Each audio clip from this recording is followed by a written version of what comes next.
morning students. Today we will discuss about second application of Coriolis force. और इससे पहले अपन एक एप्लीकेशन कर चुके हैं कि पृथ्वी पर क्षैतिज दिशा में गतिशील कण पर कोरियोलिस बल का प्रभाव। और उस सब में अपन ने देखा है कि कोरियोलिस बल उत्तरी गोलार्ध में लगता है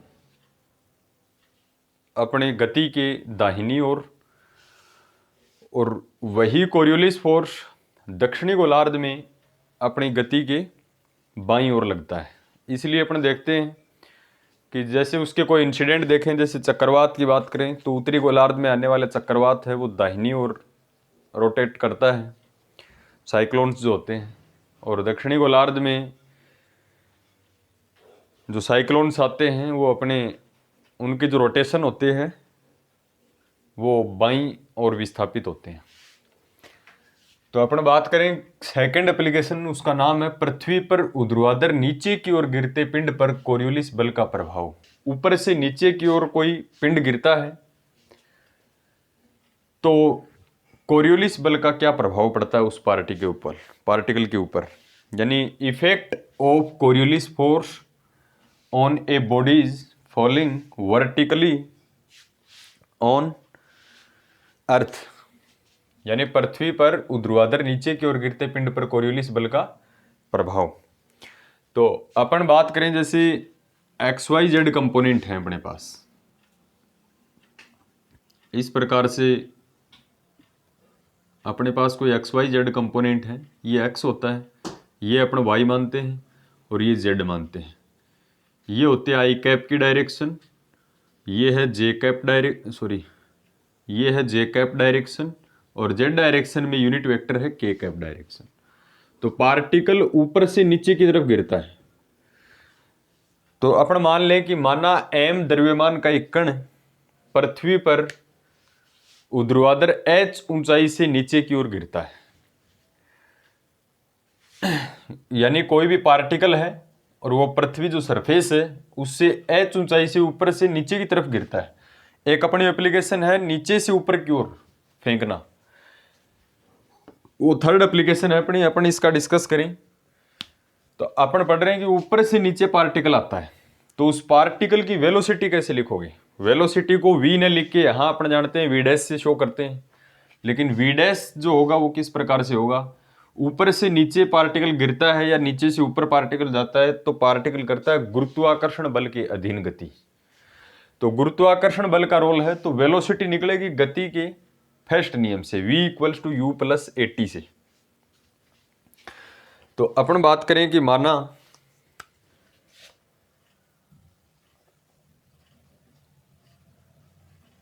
m द्रव्यमान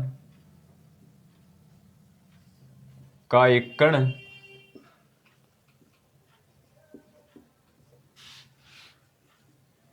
पृथ्वी से h ऊंचाई से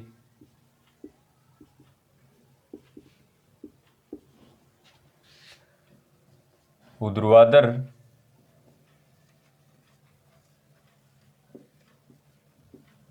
नीचे की ओर गुरुत्वाकर्षण बल के अधीन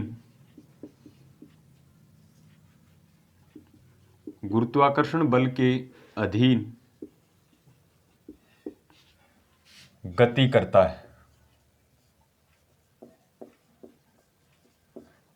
Let a mass particle moving vertically downward on earth under gravitational force। तो माना m द्रव्यमान का एक कण है पृथ्वी से h ऊंचाई से ऊर्ध्वाधर नीचे की ओर गुरुत्वाकर्षण बल के अधीन गति करता है। तो उसके लिए गति का जो समीकरण होगा वो किस प्रकार से होगा। तो गति का जो समीकरण होगा या वेलोसिटी की अपन बात करें तो v = क्या अपन लिखते हैं u + at, और a की जगह अपन काम में लेते हैं g। और यहां वेलोसिटी को अपन v से न लिख के v' से शो करते हैं।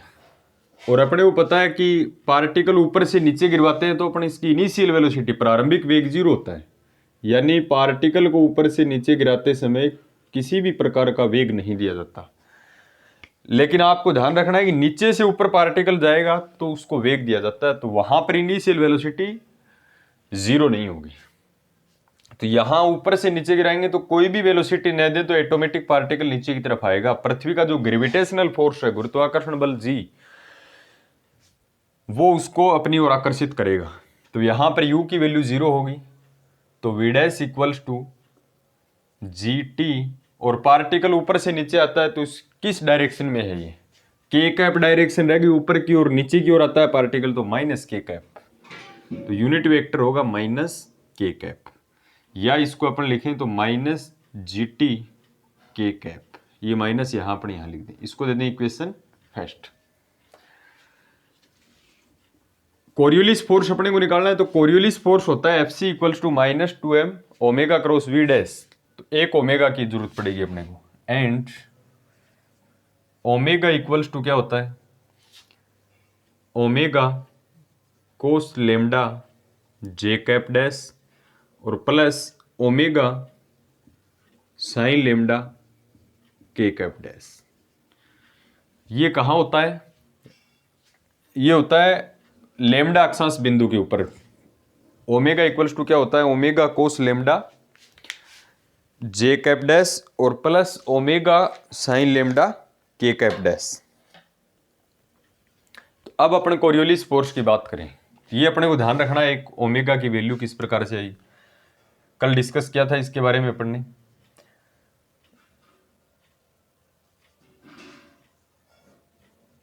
अतः कोरियोलिस बल इंपॉर्टेंट एप्लीकेशन है, अतः कोरियोलिस बल एफ सी इक्वल्स टू क्या होता है, -2m omega cross V dash, ये ओमेगा क्रॉस वी डैश। तो नाउ वी कैलकुलेट, अपने को वैल्यू कैलकुलेट करनी है किसकी, ओमेगा क्रॉस वी डैश की। ओमेगा की वैल्यू है अपने पास, वी डैश की वैल्यू है, तो ओमेगा क्रॉस वी डैश की वैल्यू वो अपने सारणिक से निकालेंगे, आई कैप जे कैप और के कैप से। ओमेगा की वैल्यू क्या है, आई कैप के गुणा में, आई कैप की गुणा में 0, जे कैप के गुणा में क्या है ओमेगा कोस लेमडा, और के कैप की गुणा में क्या है, ये आई कैप डैश जे कैप डैश के कैप डैश है, ओमेगा साइन लेमडा। ये मैट्रिक्स से इसकी वैल्यू निकालेंगे। वी डैश की वैल्यू रखें तो वी डैश की आई के कॉरेस्पॉन्डिंग 0 है, जे कैप डैश के कॉरेस्पॉन्डिंग 0 है, के कैप डैश के कॉरेस्पॉन्डिंग क्या है, ये के कैप डैश है। पृथ्वी पर जितने भी यूनिट वेक्टर लिए जाते हैं वो डैश की फॉर्म में लिए जाते हैं, ध्यान रखना। के कैप डैश के मल्टीपल में कौन है, माइनस जी टी।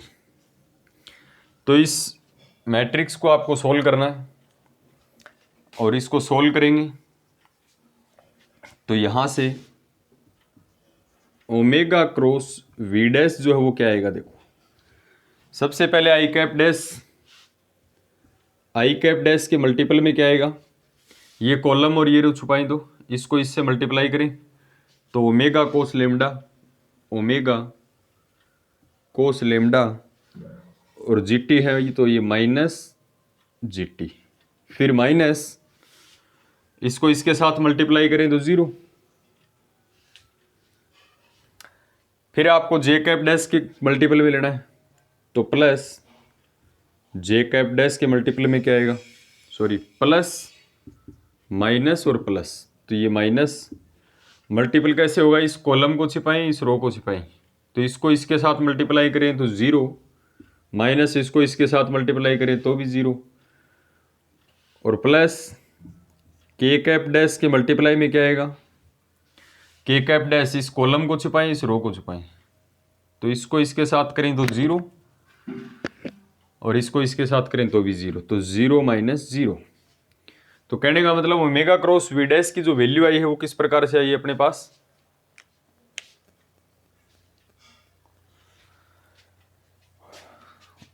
तो इसको यहां से अपन मिटा देते हैं। देखो ये सारणिक को सोल्व किया, अपने पास वैल्यू आ गई,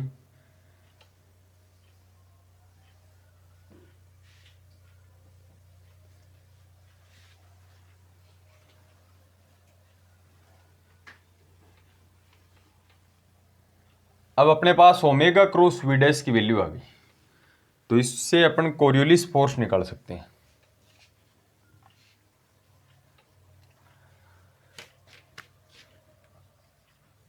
सो एफ सी यानी कोरियोलिस फोर्स क्या होता है, -2m omega cross V dash. Putting value omega cross V dash, omega cross V dash की वैल्यू ये, then this implies F C equals to, ये माइनस ले लें अपन बाहर और माइनस माइनस हो जाए प्लस, तो 2m, देखो एक माइनस फॉर्मूले में है, एक माइनस ये है, फिर आ जाए ओमेगा कोस लेमडा इंटू जी टी, और ये आ गया आई कैप डैश।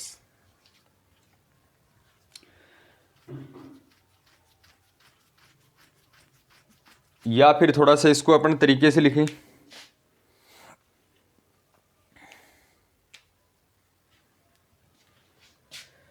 तो या इसको अपन लिख सकते हैं F C equals to 2m, G T को पहले लिख दें, G T omega cos lambda, और ये यूनिट वेक्टर है आई कैप डैश। अब इस फॉर्मूले से आप, ये तो आ गया अपना कोरियोलिस बल, कोई पार्टिकल ऊपर से नीचे गति करता है तो उसके ऊपर लगने वाला कोरियोलिस बल ये होगा। तो इस फॉर्मूले से आपको बताना है कि पार्टिकल ऊपर से नीचे गिरता है तो वो किस डायरेक्शन में विस्थापित होगा, उसमें जो डिस्प्लेसमेंट आएगा वो किस डायरेक्शन में आएगा। ऊपर से नीचे अपन पार्टिकल को डलवाएं तो सीधा गिरेगा या अपने गति से वो विस्थापित होगा इधर उधर। तो आई कैप डैश डायरेक्शन क्या होती है, देखो कुछ इस तरीके से अपने इसको बढ़ाएं तो ये होती है आई कैप डैश डायरेक्शन, ये के कैप डैश डायरेक्शन, और ये जे कैप डायरेक्शन। ये दिशा होती है पूर्व, ये होती है उत्तर। तो आई कैप डैश डायरेक्शन जो है वो पूर्व की ओर होती है। तो अपन इस फॉर्मूले से ये बोल सकते हैं कि बल जो लगा वो कौन सी डायरेक्शन में लगेगा, पूर्व की साइड में लगेगा। तो कोई पार्टिकल आएगा तो सीधा नहीं गिर के पृथ्वी के ऊपर, वो थोड़ा सा पूर्व की ओर विस्थापित होगा। तो अपन ये बोल सकते हैं कि इस समीकरण से स्पष्ट है,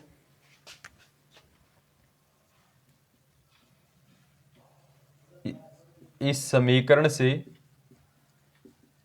स्पष्ट है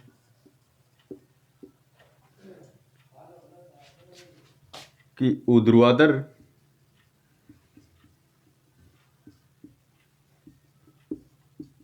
नीचे की ओर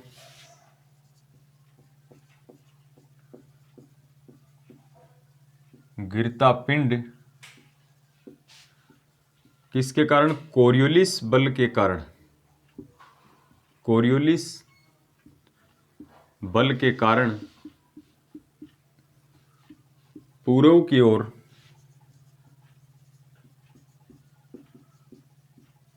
विस्थापित होगा। तो कोरियोलिस ये कहता है कि ऊपर से कोई पार्टिकल h ऊंचाई से, ये जैसे पृथ्वी की अपन बात करें तो ऊपर से कोई पार्टिकल नीचे की तरफ गिरता है तो वो सीधा न गिर के थोड़ा सा पूर्व की ओर विस्थापित हो जाता है, तो यहाँ न गिर के यहाँ गिरेगा। तो पार्टिकल की पोजीशन, ये फाइनल पोजीशन ये होगी। तो इसके अंदर जो डिस्प्लेसमेंट आएगा एक्स डैश, वो इस डायरेक्शन में आएगा। अब अपने को करना क्या है कि बल ये आ गया, कितना विस्थापन आएगा, उस विस्थापन की वैल्यू आपको निकालनी है डिस्प्लेसमेंट की।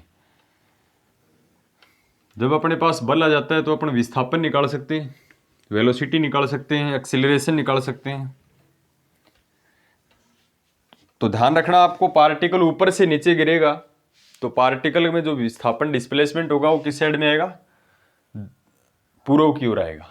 और क्षैतिज दिशा में कोई गतिशील है पार्टिकल तो उत्तरी गोलार्ध में उसमें विस्थापन दाईं ओर आता है, और दक्षिणी गोलार्ध में पार्टिकल के अंदर डिस्प्लेसमेंट जो है वो बाईं ओर आता है। अब अपन बात करें ऊपर से नीचे पार्टिकल गिरता है तो अपनी जो स्थिति है उससे वो पूर्व की ओर विस्थापित हो जाता है।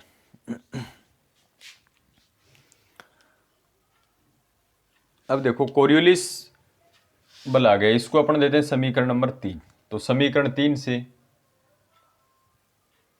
या फिर अपन लिखें न्यूटन के नियम से, F इक्वल्स टू क्या होता है, एम ई।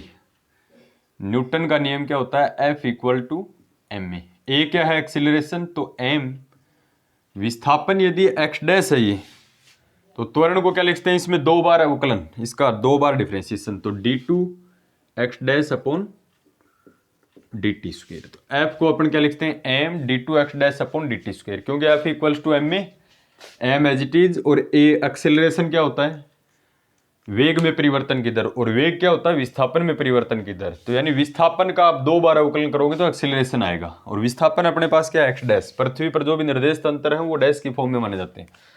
तो समीकरण 3 में बाय इक्वेशन थर्ड FC की वैल्यू अपन क्या रखें, बल की जगह m d2 x dash upon dt square बराबर 2m gt omega cos lambda, इसको इस फॉर्म में लिखें।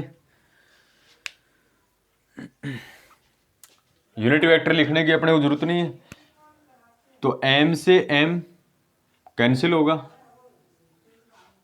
और अपने पास वैल्यू जो आएगी d2 x dash upon dt square equals to 2gt omega cos lambda. m से m कैंसिल, अपने को डिस्प्लेसमेंट निकालना है, तो इसका अपन इंटीग्रेशन करें by integration with respect to t के सापेक्ष समाकलन करने पर। समाकलन करेंगे तो एक अवकलन का चिन्ह हट जाएगा, क्या बचेगा, dx dash upon dt equals to 2g omega cos lambda, 2g omega cos lambda, और t का t के रेस्पेक्ट में इंटीग्रेशन कर रहे हैं अपन, तो टी स्क्वेयर बाई 2 से 2 कैंसिल, और प्लस में कांस्टेंट c आता है निश्चित समाकलन के लिए। तो ये क्या आएगा, dx डैश बाई dt बराबर 2 से 2 cancel g omega cos lambda T square plus c। और c की वैल्यू अपन किस प्रकार से निकालें, at t equals to 0, t equals to 0 second के ऊपर पार्टिकल की वेलोसिटी, यानी पार्टिकल को अपन ने छोड़ा ही नहीं था t बराबर 0 पर, तो पार्टिकल की वेलोसिटी यानी dx डैश अपॉन dt क्या था, 0। t बराबर 0 था तो ये पूरा 0, और dx डैश बाई dt 0 था उस टाइम, तो ये 0, तो c इक्वल्स टू 0। तो क्या आएगा, यहां से ये c हट जाएगा,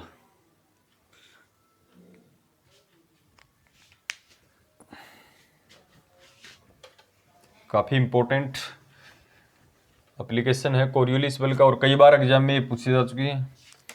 तो इसको यहां से अपने पास वैल्यू क्या आएगी, dx dash by dt equals to c की वैल्यू 0। ये c की वैल्यू 0 किस प्रकार से आई, t बराबर 0 पर, यानी जब पार्टिकल को अपन ने छोड़ा नहीं तो उसकी वेलोसिटी 0 थी, उसने कोई किसी प्रकार का मोशन नहीं था, तो t 0 किया, dx डैश बाई dt 0 हो गया, तो c इक्वल्स टू 0। तो अपने पास क्या बचा, g omega cos lambda T square. इसको देते हैं अपनी इक्वेशन नंबर 4। अपने को डिस्प्लेसमेंट, अब dx डैश बाई dt स्थिति में परिवर्तन की दर या विस्थापन में परिवर्तन की दर वेग होता है, तो अपन इसकी स्थिति निकालें again by differentiation, again by integration, पुनः समाकलन करने पर। तो dx dash by dt d by dt हट जाएगा, तो क्या आएगा, x डैश बराबर g omega cos lambda T square का क्या आएगा, टी क्यूब बाई 3, और प्लस में कांस्टेंट c डैश, और c डैश की वैल्यू निकालें तो एट t इक्वल्स टू 0 पर, t इक्वल्स टू 0 पर डिस्प्लेसमेंट भी नहीं था पार्टिकल में, अपन ने छोड़ा ही नहीं पार्टिकल को, तो x dash equals to 0, then c dash equals to भी क्या होगा, 0। t 0 करेंगे तो ये क्वांटिटी 0, x डैश 0, तो c dash equals to 0, then विस्थापन displacement x dash equals to, इसको क्या लिखें, 1/3 g omega cos lambda t cube, ये पार्टिकल का डिस्प्लेसमेंट, इतना विस्थापन आएगा कोरियोलिस बल के कारण। x dash equals to 1/3 g omega cos lambda t cube. तो अपन जो बात कर रहे हैं कि पार्टिकल को ऊपर से नीचे गिरवाई तो पूर्व की ओर विस्थापित होगा, अपने से बात करें कि कितना विस्थापित होगा, तो 1/3 g omega cos lambda t cube. तो g क्या है, g है ग्रेविटेशनल एक्सेलरेशन 9.8, और ओमेगा क्या है, पृथ्वी का कोणीय वेग, और लेमडा क्या है, अक्षांश कोण, और टी क्या है, टाइम। तो इस इक्वेशन की सहायता से अपन पार्टिकल जब ऊपर से नीचे गिरता है वो पूर्व की ओर जाता है तो कितना विस्थापित होगा, डिस्प्लेसमेंट कितना आएगा उसके अंदर, वो अपन निकाल सकते हैं। इसके बाद में अपन इसकी नेक्स्ट एप्लीकेशन करेंगे।